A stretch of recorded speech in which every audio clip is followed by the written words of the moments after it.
दोस्तों नमस्कार, स्वागत है आप सभी का एक बार फिर से। चलिए जानते हैं राजस्थान की ताज़ा खबरों को, लेकिन उससे पहले अगर आपने अभी तक इस चैनल को सब्सक्राइब नहीं किया तो सब्सक्राइब कर लें, जिससे कि आपको राजस्थान की ताज़ा खबर रोजाना मिलती रहे। सबसे पहली खबर किरोड़ी लाल मीणा ने की है आरएएस भर्ती की जांच की मांग, फर्जी चयन का दावा किया गया है। राजस्थान सरकार में कैबिनेट के मंत्री किरोड़ी लाल मीणा ने आरएएस 2018 और 2021 में जांच की मांग उठाई है। दरअसल एसआई भर्ती 2021 में फर्जीवाड़ा सामने आने के बाद कैबिनेट के मंत्री ने भर्ती में करीब 400 अभ्यर्थी का फर्जी चयन होने का दावा करते हुए एसओजी को सबूत पेश किए हैं और कहा कि उप निरीक्षक भर्ती परीक्षा 2021 में करीब 859 पदों की भर्ती पूर्ववर्ती कांग्रेस सरकार ने निकाली थी। अगली खबर, उप मुख्यमंत्री दिया कुमारी ने दिया तोहफा, क्लास 1 से 12वीं तक के विद्यार्थियों को हर महीने 1000 रुपए मिलेंगे। राजस्थान के छात्र छात्राओं के लिए बड़ी खुशखबरी है।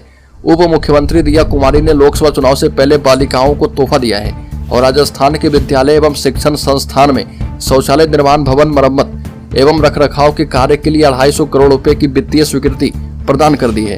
राजस्थान सरकार महिलाओं एवं बालिकाओं को शिक्षित बनाने के लिए प्रतिबद्ध है और राजकीय विद्यालय में पढ़ने वाले कक्षा 1 से 8वीं तक के विद्यार्थियों और कक्षा 9 से 12वीं तक पढ़ने वाली छात्राओं को आगामी शैक्षणिक वर्ष से प्रति विद्यार्थी 1000 रुपए दिया जाएगा। अगली खबर, राजस्थान में शिक्षकों पर गिरी गाज, प्रदेश के 300 कॉलेजों में हजारों लोगों की गई नौकरी। राजस्थान सरकार ने प्रदेश में बड़ी छटनी कर दी है।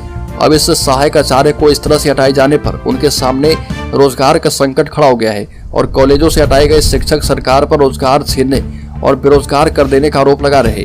पीड़ित शिक्षक कोटा में लोकसभा अध्यक्ष ओम बिरला के कैंप कार्यालय पहुंचे और वापस कॉलेज में अस्थायी शिक्षक तैनात करने की मांग पत्र दिया है। अगली खबर, राजस्थान बन चुका है नकल स्थान, सब इंस्पेक्टर परीक्षा के बाद अब एक और एग्जाम का पेपर लीक। राजस्थान में सब इंस्पेक्टर भर्ती परीक्षा का मामला अभी थमा नहीं कि एक और भर्ती परीक्षा में नकल और फर्जी डॉक्यूमेंट का मामला सामने आ गया है। परीक्षा करवाने वाली सरकारी एजेंसी ने 60 से भी ज्यादा पीटीआई को अपात्र घोषित कर दिया है और उन्हें बाहर का रास्ता दिखा दिया है। उनमें से कुछ ने फर्जी डॉक्यूमेंट दिए थे और कुछ ने अन्य गलत तरीकों से सरकारी नौकरी पा ली थी। अब उन्हें बाहर कर दिया गया है और उनके खिलाफ कानूनी कार्रवाई भी की जा रही है। राजस्थान कर्मचारी चयन बोर्ड के अध्यक्ष आलोक राज ने सोशल मीडिया अकाउंट के जरिए ये जानकारी शेयर की है। बड़ी खबर, राजस्थान में ऊँटों की तस्करी। राजस्थान के चूरू जिले में ऊँटों की तस्करी का मामला सामने आया और यहाँ पर सूचना मिलने के बाद पुलिस टीम ने तुरंत मौके पर पहुंचकर छापा मारा और 2 लोगों को गिरफ्तार किया है। इसी के साथ पुलिस को ऊँटों से भरा ट्रक मिला है और पुलिस ने इस मामले में केस दर्ज करके कार्रवाई शुरू कर दी है। जानकारी के मुताबिक यह मामला चूरू जिले के रतनगढ़ का है और यहाँ पर एक ट्रक हनुमानगढ़ जिले से यूपी की ओर जा रहा था। बड़ी खबर, भजनलाल सरकार को चकमा दे रहे अन्नपूर्णा रसोई संचालकों पर स्वायत्त शासन की कार्रवाई। राजस्थान में आमजन को 8-8 रुपए में सुबह शाम का खाना उपलब्ध करवाने के उद्देश्य से शुरू की गई अन्नपूर्णा रसोई योजना में धांधली शुरू हो गई है।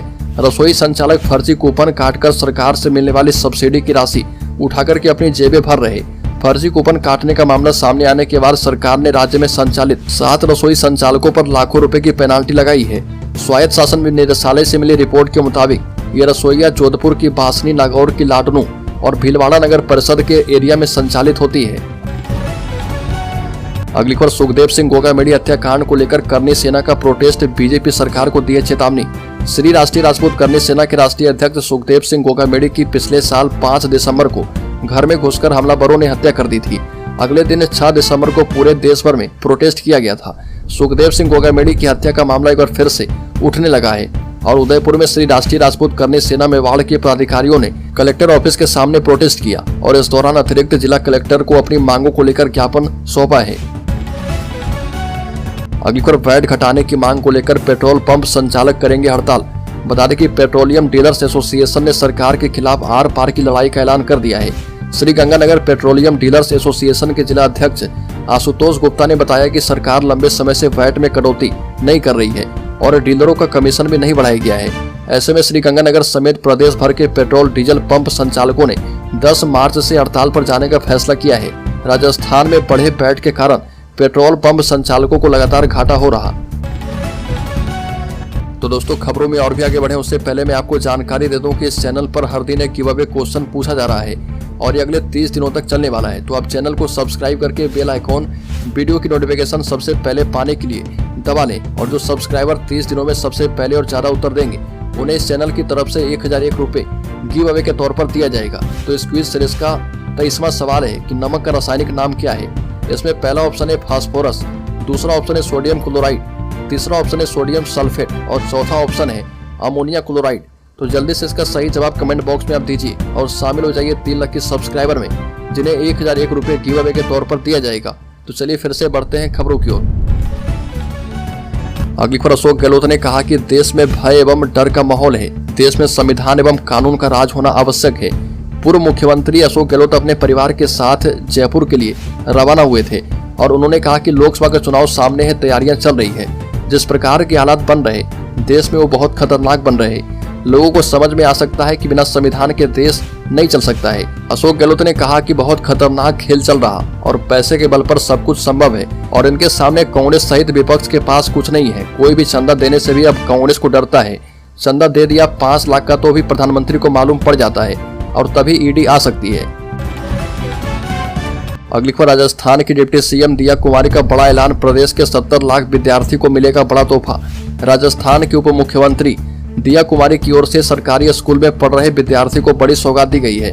डिप्टी सीएम ने खुद बताया कि मुख्यमंत्री भजनलाल शर्मा बालिकाओं को शिक्षित बनाने के लिए राज्य में काम कर रहे। उप मुख्यमंत्री ने कहा कि राजकीय शिक्षण संस्थानों में बालिकाओं के लिए शिक्षा और शिक्षण का बेहतर वातावरण तैयार किया जाना बेहद आवश्यक है। साथ ही कहा कि आर्थिक रूप से कमजोर वर्ग के परिवारों की बालिकाओं को संबल प्रदान करना और उन्हें शिक्षा के लिए प्रोत्साहित करना उनके लिए आवश्यक है। अगली खबर, राजस्थान के किसानों ने अब डबल इंजन सरकार के खिलाफ खोला मोर्चा।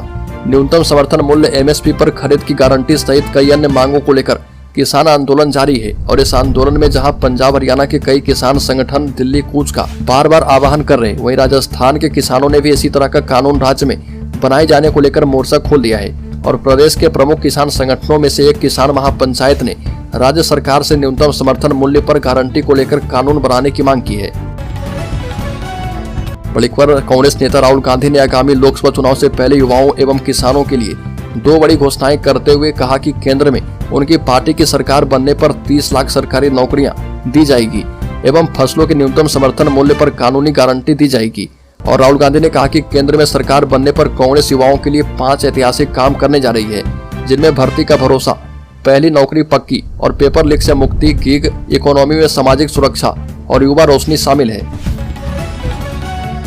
अगली खबर, राज्य में अशोक गहलोत और सचिन पायलट भी लड़ेंगे लोकसभा का चुनाव। बता दें कि राजस्थान में लोकसभा की 25 सीटें हैं और पिछले 2 लोकसभा चुनाव में कांग्रेस को एक भी सीट पर जीत नहीं मिली है। साल 2014 और 2019 के लोकसभा चुनाव में एनडीए गठबंधन ने राजस्थान की सभी सीटों पर जीत दर्ज करते हुए कांग्रेस का सुपड़ा साफ कर दिया था और यही वजह है कि कांग्रेस राजस्थान के पूर्व डिप्टी सीएम सचिन पायलट, पूर्व मुख्यमंत्री अशोक गहलोत और पूर्व विधानसभा अध्यक्ष सीपी जोशी को लोकसभा चुनाव लड़वाने का प्लान बना रही है। और ऐसे में माना जा रहा है कि ये तीनों नेता राज्य में कांग्रेस की लोकसभा सीटों का 10 साल का सूखा समाप्त कर सकते हैं। अगली खबर, राजस्थान के लड़के को दिल दे बैठी इटली की लड़की, हिंदू रीति रिवाज से रचाई शादी।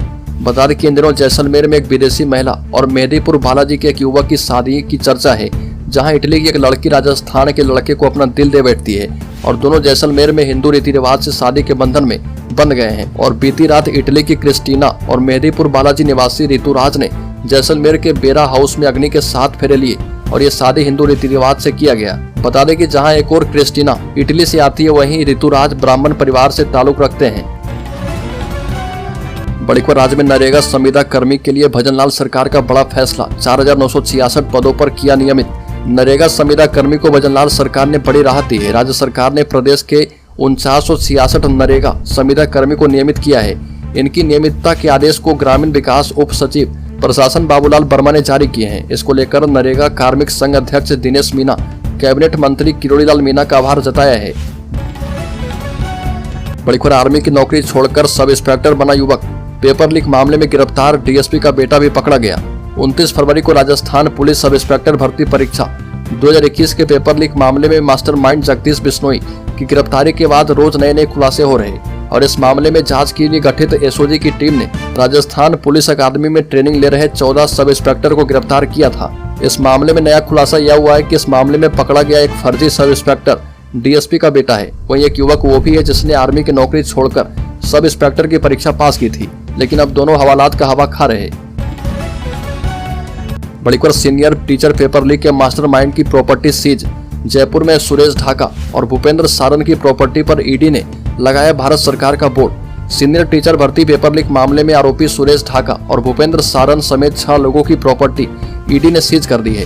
ईडी ने सुरेश ढाका के वैशाली नगर स्थित फ्लैट, बकरू स्थित फैक्ट्री, हीरापुरा पावर हाउस स्थित मकान को सीज किया है। साथ ही संपत्ति पर भारत सरकार का बोर्ड अब लगा दिया है। दिल्ली कोर्ट से परमिशन के बाद ईडी ने ये कार्रवाई की है। अगली खबर मध्य प्रदेश के शेयर होल्डर्स के लिए बड़ी खबर। संजीव भसीन ने दी है इस शेयर पर दांव लगाने की सलाह। बता दें कि संजीव भसीन देश के जाने माने स्टॉक मार्केट एनालिस्ट हैं और शेयर बाजार, निवेश और अर्थव्यवस्था के बारे में वो गहरी जानकारी रखते हैं। मार्केट एक्सपर्ट ने सोने की गिरवी रखकर लोन देने वाली कंपनी मनप्पुरम फाइनेंस पर भरोसा जाहिर किया है। कंपनी के शेयरों ने पिछले 1 साल में करीब 60% रिटर्न दिया है और भसीन को कंपनी के शेयर में और भी तेजी दिख रही है। मार्केट गुरु ने कहा कि सोने की कीमत बढ़ने से मनप्पुरम फाइनेंस की बाजार हिस्सेदारी भी बढ़ेगी।